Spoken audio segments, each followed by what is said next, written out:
નમસ્કાર, હું અક્ષિત આપનું સ્વાગત કરું શતરંજ કાર્યક્રમમાં. શતરંજ કાર્યક્રમ એટલે એક એવો કાર્યક્રમ કે જે કાર્યક્રમમાં એક સબ્જેક્ટ નક્કી કરી ત્યારબાદ જુદા જુદા એક્સપર્ટ્સને બોલાવી એ સબ્જેક્ટ પર, એ વિષય પર ચર્ચા કરતા હોઈએ છીએ, ડિબેટ કરતા હોઈએ છીએ અને પ્રયત્ન એવો કરતા હોઈએ છીએ કે સમગ્ર ચર્ચાના અંતે કોઈ નિષ્કર્ષ પર પહોંચીએ, કોઈ કન્ક્લુઝન પર પહોંચીએ. અને તેવો જ પ્રયત્ન જ્યારે આજે કરવા જઈ રહ્યા છે.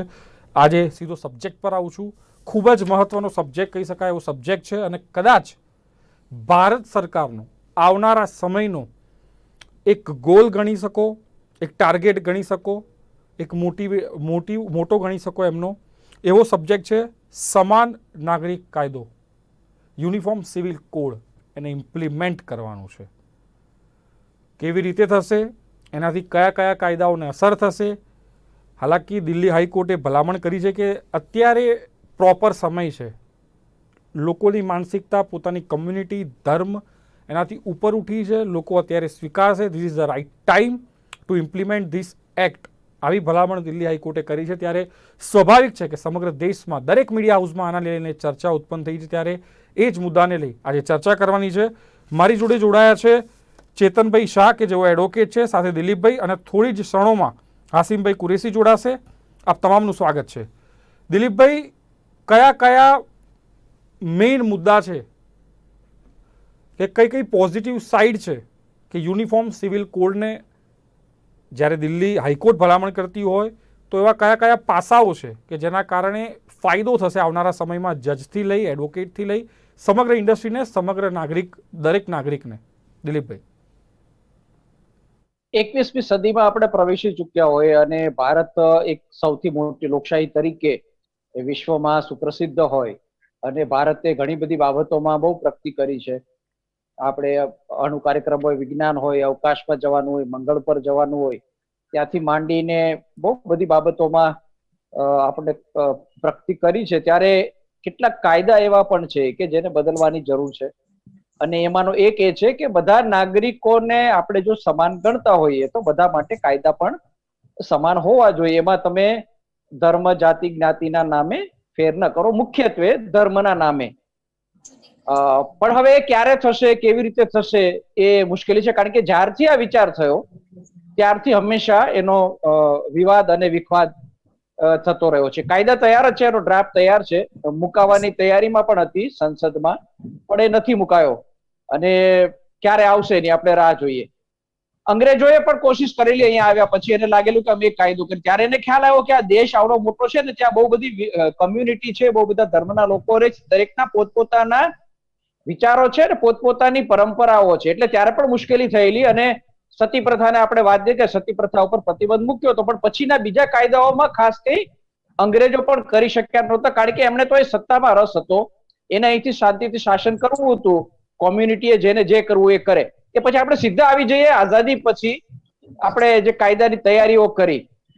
મહત્વની વાત એ છે, આંબેડકરની બહુ જ ઈચ્છા હતી કે અમે આપણે આઝાદી મળી જ છે અને આપણે આપણું બંધારણ ઘડી રહ્યા છીએ, આપણી પાસે એક વિશેષ તક છે, તો આપણે બધા જ નાગરિકોને એક સરખા ગણીને જે અંગત જીવનમાં અસર કરે છે, લગ્ન હોય, વારસો હોય, દત્તક લેવાના હોય સંતાનો, દીકરીને હક આપવાનો હોય, આ બધા બાબતોને આપણે એક સમાન ઉપર લઈ જઈએ. પરંતુ એ નહોતું થઈ શક્યું. વિરોધ થયો હતો, હિન્દુઓમાંથી પણ વિરોધ થયો હતો, મુસ્લિમોમાંથી પણ વિરોધ થયો હતો. એ પછી એના 3 કે 4 ટુકડા કરીને હિન્દુ કોડ બિલ તરીકે અલગ અલગ પસાર થયા. ઇનહેરિટન્સ માટેનો હિન્દુ મેરેજ એક્ટ અલગથી પસાર થયો અને સક્સેશનનો કાયદો અલગથી પસાર થયો. એટલે ટુકડે ટુકડે થવા પડ્યા અને નારાજ થઈને આંબેડકરે છોડ્યું. એમાં એક કારણ આ પણ હતું, એમણે જોયું કે જે રૂઢિચુસ્ત સમાજ છે એમાં આ ફેરફારો નહીં થઈ શકે. એ પછી આજે 70 વર્ષ થઈ ગયા છે, એ રૂઢિચુસ્ત પણ ઘટ્યું ખરું? એ સવાલ આજે આવવાનો છે. જયારે પણ કાયદો મુકાશે અથવા તો વાત આવશે ત્યારે ફરીથી આ બધી બાબતો એમાં ચર્ચામાં આવવાની છે. વચ્ચે શાહબાનો કેસ આવ્યો ત્યારે ફરીથી એ દિશામાં વધારે ચર્ચા થઈ હતી, કારણ કે શાહબાનોનો ચુકાદો આપ્યો. કોર્ટે કેવું પડ્યું કે અમુક કાયદા હોય અને અમુક અને એને કારણે કોઈ વ્યક્તિને નુકસાન થતું હોય અથવા તો કોઈ વ્યક્તિને જીવન કપરું બનતું હોય અથવા તો એને અધિકાર ન બનતા હોય, ત્યારે કોઈ કાયદા કે કોઈ પરંપરા કે કોઈ ધર્મના વિચારોને અગત્યના ગણવા કે મારે માનવ જીવનને અગત્યનું કરવું પડે? એક માનવ જીવનને વધારે અગત્યનું કરવું પડે, કારણ કે એને જીવવાનું છે અને એને એના હક મળવા જોઈએ અધિકાર તરીકે. એ પછી આપણે ખ્યાલ છે બહુ લાંબા વિવાદ ચાલ્યા, આજ સુધી એ વિવાદ ચાલ્યા આવ્યા છે. એટલે હવે કોર્ટે કહ્યું છે, એનું બિલ લગભગ તૈયાર પણ છે, પણ એ મુકાશે ત્યારે શું થશે, કેવી રીતે એનો વિવાદ થશે, એની આપણે રાહ જોઈએ. ચેતનભાઈ, આપનું શું માનવું છે? જ્યારે પણ હાલાકી દિલ્હી હાઈકોર્ટે ટકોર કરી છે કે this is the proper time to execute or enact the bill. Chetanbhai, શું માનવું છે? આ પ્રોપર સમય છે? એક બીજું કે જ્યારે જજ ભલામણ કરી રહ્યા છે તો ખરેખર આનો ફાયદો થશે એવું લાગી રહ્યું છે. આપનું માનવું શું છે ચેતનભાઈ? આના લાભ શું થશે? ફક્ત સામાન્ય નાગરિકને નહીં, જજને પણ પોતાના જજમેન્ટ આપતી વખતે કે ડિગ્રી આપતી વખતે, કે પછી એડવોકેટને પણ ક્યાંક આનાથી ક્લેરિટી આવશે? શું માનવું છે ચેતનભાઈ આપનું? ભારત દેશની અંદર ન્યાય કરવાની પ્રક્રિયામાં બેઠેલા મહાનુભાવો દ્વારા જુદા જુદા દિશા ચિહ્ન આપવામાં આવેલા છે, અને ભારત દેશને કેવી રીતે એક રાખવો અને ભારત દેશની અંદર કયા પ્રકારની પ્રક્રિયાનો અમલ કરવો જોઈએ તે બાબતે જુદા જુદા સમયે જુદી જુદી અદાલતો દ્વારા આપણને દિશા ચિહ્ન આપવામાં આવ્યા છે. અને તે અનુસાર ક્યારેક સરકાર હોય કે જુદા જુદા વ્યક્તિઓ હોય તેના કાન પણ આમરવામાં આવે છે. આપે કહ્યું કે ભાઈ શું ચોક્કસ સમય આવી ગયો છે? સમય તો ક્યારનો આવી ગયો છે.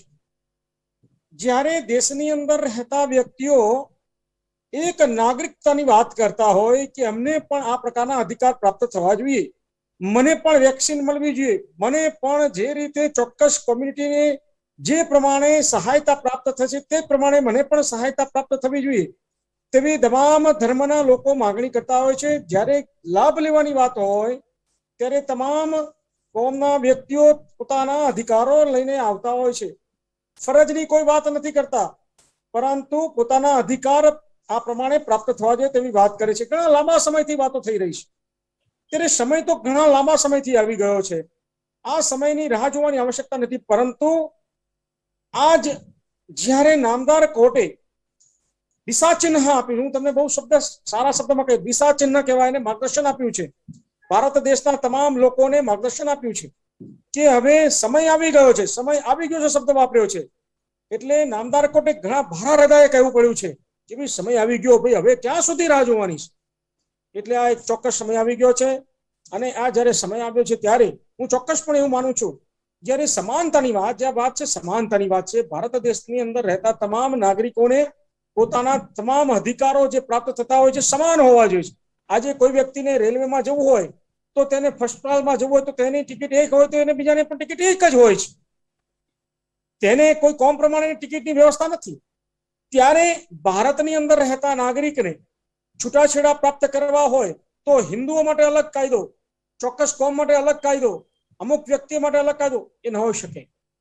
એટલે મારું કહેવું એવું છે કે ભારત દેશની અંદર રહેતા તમામ નાગરિકોને એક સાતત્ય, એક અધિકાર, એક સમાન કોડ હોવો જોઈએ, જેને કારણે તમામ લોકો પોતાનું જે પ્રભુત્વ છે અથવા તો પોતે જે રીતે જીવવા માંગે છે તે અન્ય નાગરિકોની જેમ જીવી રહ્યા છે તે સમાનતાનો અનુભવ કરે. એ અન્ય અત્યંત આવશ્યક છે આજના દેશના આજના સમયે. અને એટલા માટે આ જે સમય છે એ ઘણા લાંબા સમય પણ પછી પણ ચોક્કસ સમય છે એવું કહેવા માટે પર્યાપ્ત સમય છે. ઓકે આસિમભાઈ, ફક્ત એક એડવોકેટની દ્રષ્ટિએ આપને નથી પૂછી રહ્યો આ સવાલ.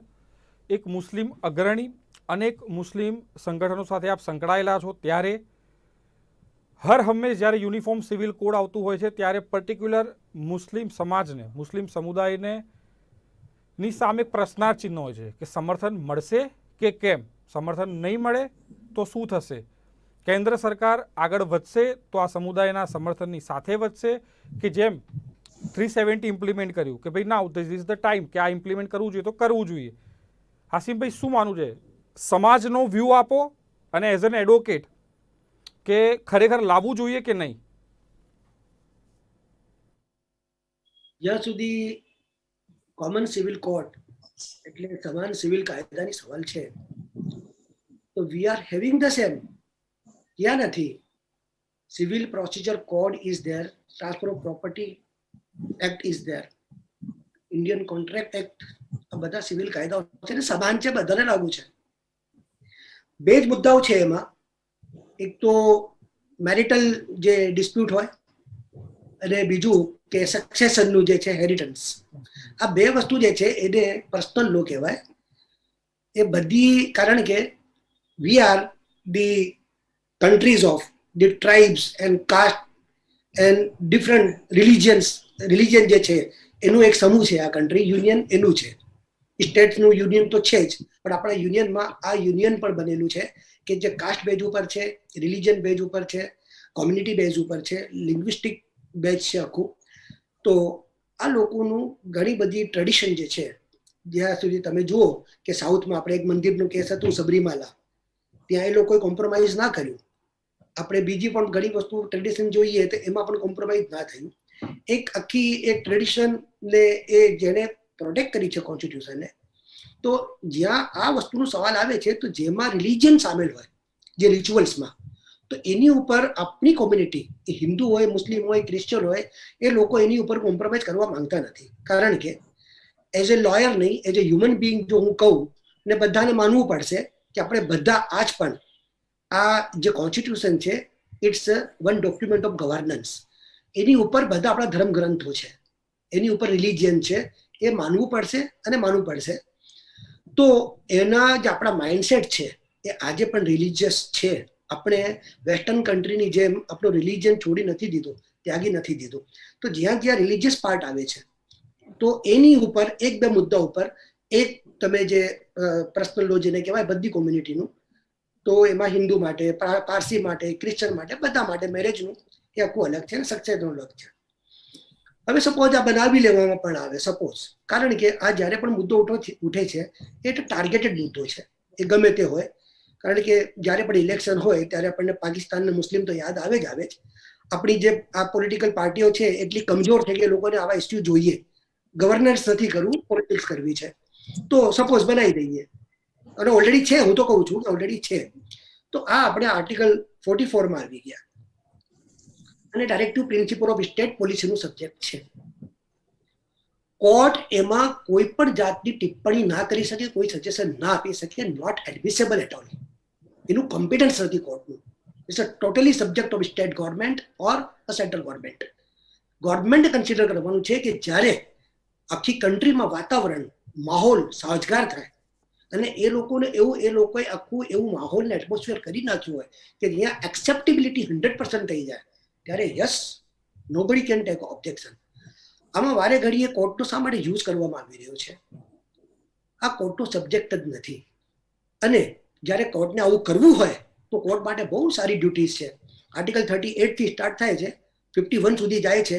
એમાં economical balance, employment, equality in employment. હું તો કહું છું ઇક્વાલિટી તો ના હોવી જોઈએ, ઇક્વિટી હોવી જોઈએ. કે માણસને જોઈને, જેવી રીતે અમારા વકીલ સાહેબે મિસાલ આપી, એક્ઝામ્પલ આપ્યું પેલું ટાયર સિસ્ટમ રેલવેમાં, તો એ ઇનઇક્વાલિટી છે. હું ગરીબ છું ને મારે ફર્સ્ટ ક્લાસમાં જવું છે એસીમાં, મને નથી ભાવતી ગરમી, મને પ્રોબ્લેમ છે, પણ હું નથી જઈ શકતો, ટાયર સિસ્ટમ છે. પણ એ ઇક્વાલિટી એટલા માટે છે કે ઇકોનોમિકલ બેઝ છે કે ભાઈ તમારી કેપેબિલિટી હોય તો જાઓ. તો અહીંયા તમે પહેલા કેપેબિલિટી ઉપર કરો, પછી એ ટાયરમાં અંદર જાઓ, કોઈ પ્રોબ્લેમ નથી. હવે અહીંયા કોર્ટને જો હ્યુમેનિટેરિયન ગ્રાઉન્ડ ઉપર ને સિટીઝનને ખરેખર ફાયદો કરવો હોય તો ઘણી બધી વસ્તુ છે કે સૌથી પહેલા તો આપણે અહીંયાથી જેન્ડર બાયસ ઓછું કરે, સૌથી પહેલા આપણે અહીંયાથી ચિલ્ડ્રનની જે પ્રોબ્લેમ છે ઓછી કરે. ઠીક છે, આપ સજેશન કરી રહ્યા છો, ઘણી બધી વસ્તુ છે, લોકો જાણે છે, પણ અત્યારે ટોપિક છે યુનિફોર્મ સિવિલ કોડ. રિસોર્સિસ જે છે, ઇકોનોમિકલ બેલેન્સ પહેલા એ કરો.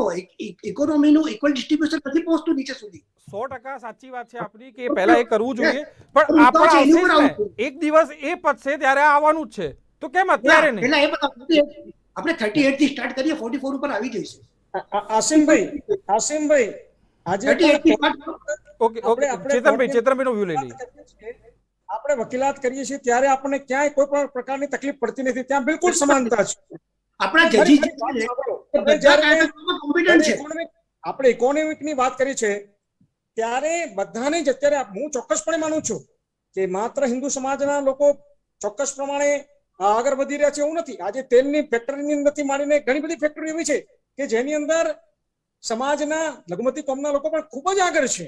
એટલે એવું નથી કે ઇકોનોમિકની દ્રષ્ટિએ કોઈને આગળ વધવા નથી, પણ બધાને જેટલી તાકાત છે તે પ્રમાણે આગળ વધી રહ્યા છે. પણ આપણી બધી કોમ્યુનિટીમાં છે. હું કૃષિની વાત- about Muslim only. એટલે એ તો એમાં લાવવા માટે એટલે મારું કેવું એ છે એમાં સરકાર કોઈ વિઘ્ન નથી કરતું, કોઈ સમાજ વિઘ્ન નથી કરતું, મારું કહેવાનું એ છે. મારું કહેવાની વિનંતી એ છે એની અંદર કોઈને- છે એ વસ્તુમાં ચાલવું જોઈએ કે એમને ઓકે, 38 થી start કરવું. Okay, okay. કોઈ આસિફભાઈ, વિઘ્ન નડે ચેતનભાઈ, નહીં. એક મિનિટ આપણે રોકવા માંગીશ. દિલીપભાઈ, મારે આપણી પાસે આવજે. અહીંયા બી વિરોધ છે, અહીંયા પણ ક્યાંક ચર્ચાનો વિષય છે. દિલીપભાઈ, આપ ભારતની સરકાર જે પ્રમાણે ચાલી રહી છે, 370 હોય કે રામ મંદિર હોય, દરેકમાં બોલ્ડ સ્ટેપ દેખાયું છે. આપનું શું માનવું છે? ક્યાંક બોલ્ડ સ્ટેપ 24 પહેલા લેવાઈ જશે કે કેમ, દિલીપભાઈ? આ એક જ મુદ્દો બાકી રહ્યો છે. રામ મંદિરનો પૂરો કરી દીધો, કલમ 370 વાળો જે વચન હતું એ પૂરું કર્યું છે, એટલે આ એક બાકી છે, એટલે આવવું જોઈએ. કારણ કે એના માટે ભાજપે એને પોલિટિકલ મુદ્દો બનાવેલો છે. પણ આમાં જે મુશ્કેલ છે અને કદાચ કબૂલ નહીં કરે, આ બાબતમાં આરએસએસ અને ભાજપના વિચારો જુદા પડે છે થોડા. એટલે આમાં એવું છે, રૂઢિચુસ્ત લોકો બધે છે, મુસ્લિમોમાં છે એવું નથી. અને આઝાદી આવી અને આપણે કાયદા લાવવા ને ત્યારે આપણા રાષ્ટ્રપતિ રાજેન્દ્ર પ્રસાદે કેટલાક પેલામાં વિરોધ કરેલો કે તમે આમાં ફેર ન કરો, અને નહોતા કરી શકાય. જવાહરલાલ નહેરુએ બહુ કોશિશ કરી પણ એમણે બી હટવું પડ્યું હતું. એટલે મુસ્લિમોમાં તો બિલકુલ સ્પષ્ટ નહોતા કરી શક્યા, હિન્દુઓના કાયદાઓમાં પણ ફેરફાર નહોતા કરી શક્યા. તબક્કાવાર થોડા થોડા કરવા પડ્યા, રાહ જોવા પડ્યા. દીકરીઓને આપણે હજી હમણાં થોડા વર્ષો પહેલા લગભગ 95માં હક આપ્યો છે મિલકતમાં, એને પણ નહોતો આપ્યો. એટલે બધી જગ્યાએ રૂઢિચુસ્ત લોકો છે અને એને બદલવું નથી, મુશ્કેલ છે. પણ હું જે અંગત રીતે માનું છું એ છે કે હું વ્યક્તિને ઉપર મૂકું છું.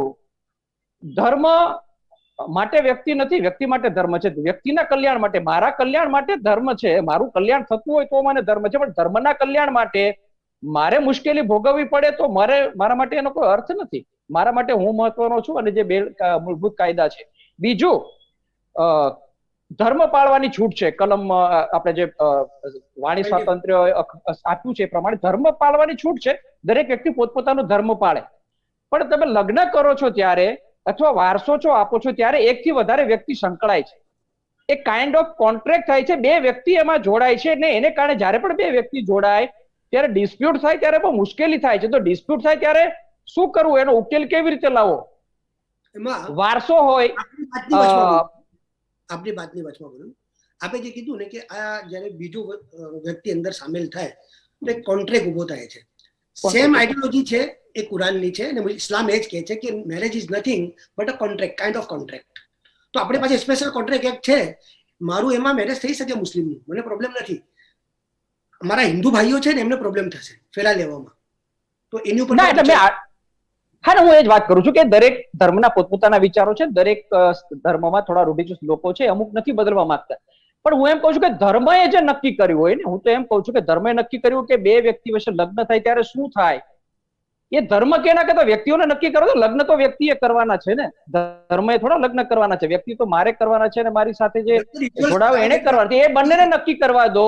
ધર્મ જે નિયમો આપીને ગયા છે એ આ જમાનામાં ચાલે એમ નથી, એટલા માટે એમાં બદલવું પડે. એ રીતે વારસાનો વાત છે. તમે પોતે કમાણતા હોય એ તમારે દાનમાં આપી દેવી હોય તો આપી દો, કોઈને પ્રોબ્લેમ નથી. પણ તમે કમાયા નથી, તમને તમારા બાપ દાદાની મિલકત એમને મળી છે કઈ મહેનત વિના, તો તમારે એનો ભાગ બીજાને આપવો પડે. એમાં ધર્મએ શું કહ્યું કે પરંપરા શું છે એનો કોઈ મતલબ નથી રહેતો. એટલે અત્યારે જમાનો બદલાયો છે, એને કારણે આ ધર્મ બદલવા પડે ને વ્યક્તિનું હિત થતું હોય. કારણ કે બેમાં ધર્મ કહે છે કે લગ્ન થાય પછી શું થાય ને છૂટા થાય તો શું થાય, એમાં નિયમો છે.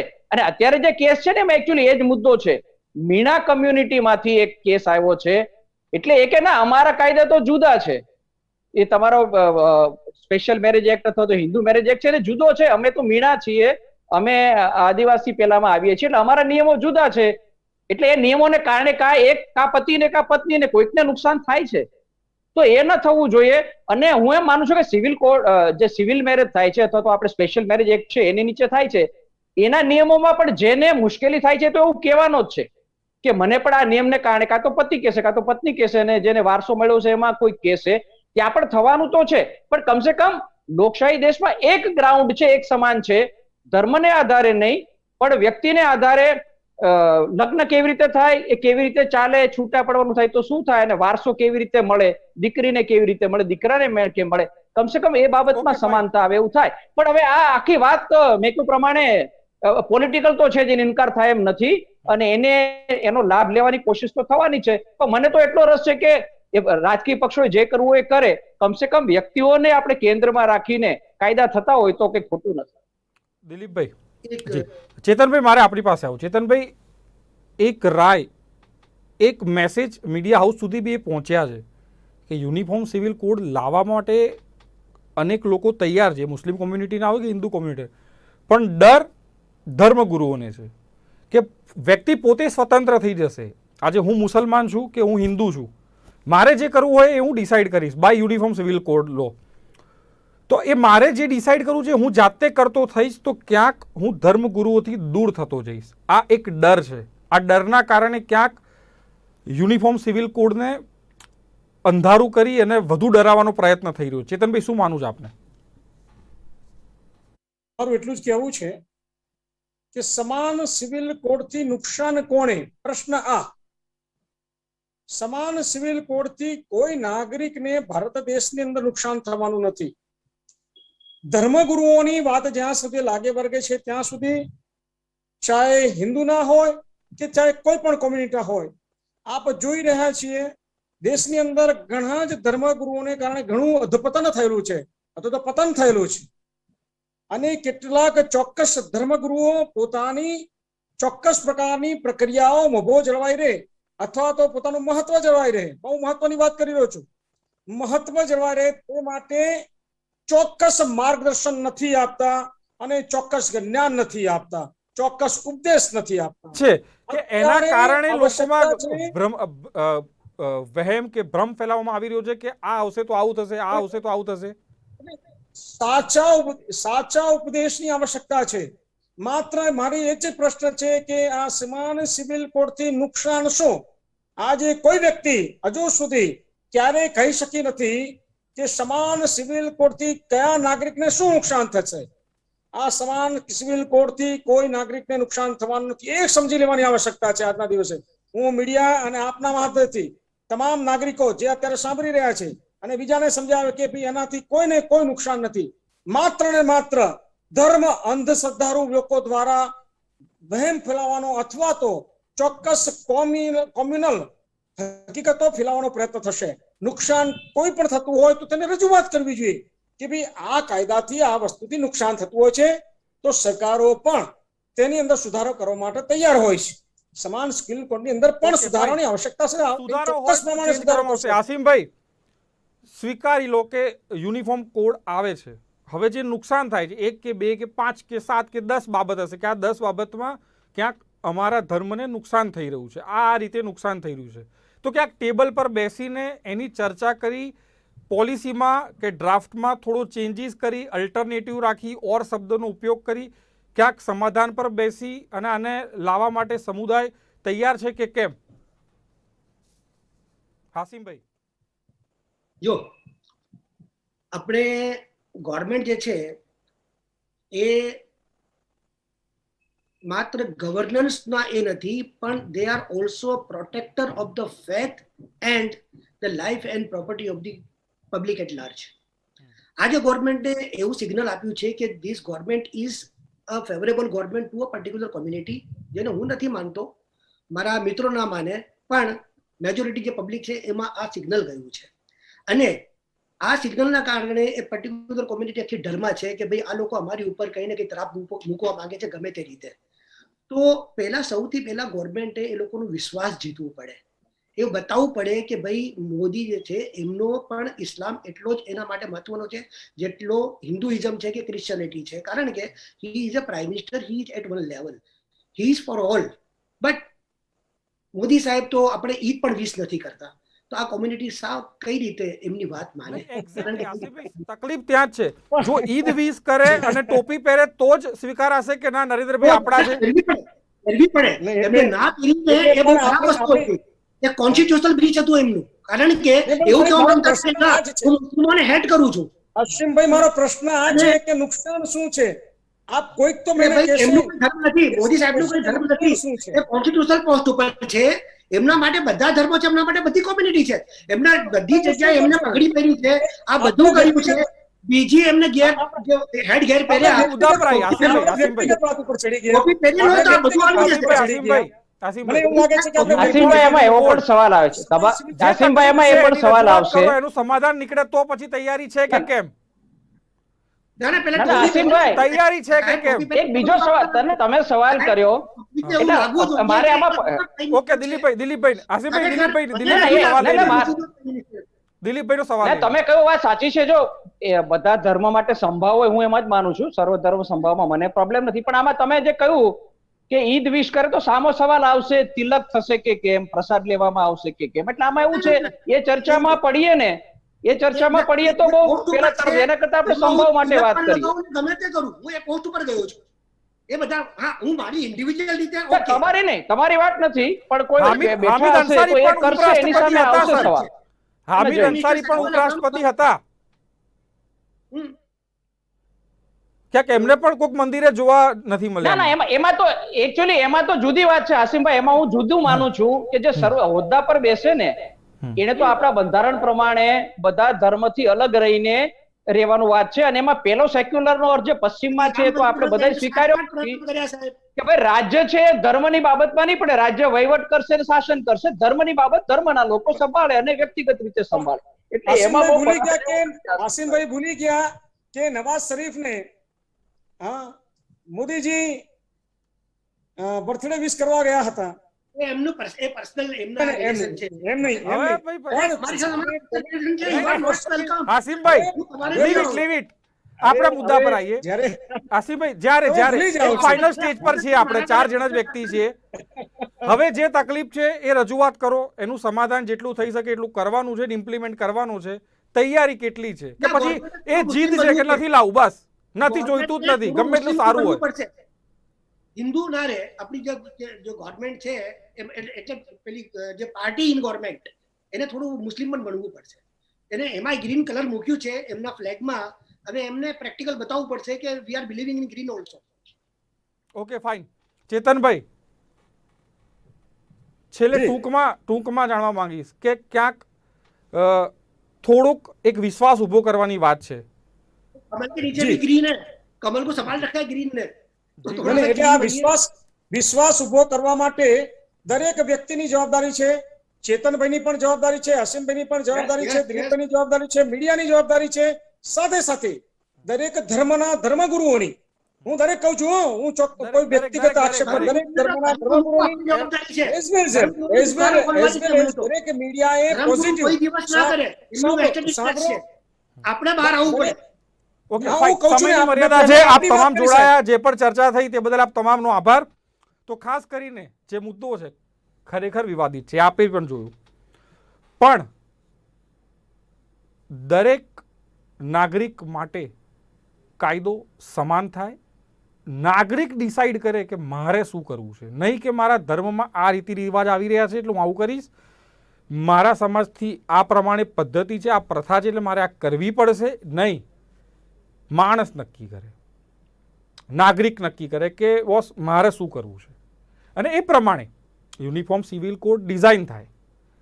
અને ઇન્ડિપેન્ડન્સ નથી કે ભાઈ પ્રથા આ પ્રમાણે છે, મારે કદાચ એ પ્રમાણે કરું તો હું કરું, પણ મારે નથી કરવું તો હું કરી શકું, એવી છૂટ પણ જોઈએ છે. એટલે દરેક વ્યક્તિને એક સમાન કાયદો મળે. હાલાકી પર્ટિક્યુલર કોમ્યુનિટીને ઇસ્યુઝ છે તો એ કયા ઇસ્યુ છે એને લઈ એની રજૂઆત થાય, સેન્ટ્રલ ગવર્મેન્ટ સુધી રજૂઆતો મુકાય, અને બને એટલું કોઓપરેશન સાથે કામ થઈ અને એઝ સુન એઝ પોસિબલ આ કાયદો ઇમ્પ્લિમેન્ટ થાય તેવી આશા અને અપેક્ષા. તો આ તો આજનો સબ્જેક્ટ, આજની ચર્ચા. ફરી મળીશું, ત્યાં સુધી રજા આપશો. નમસ્કાર.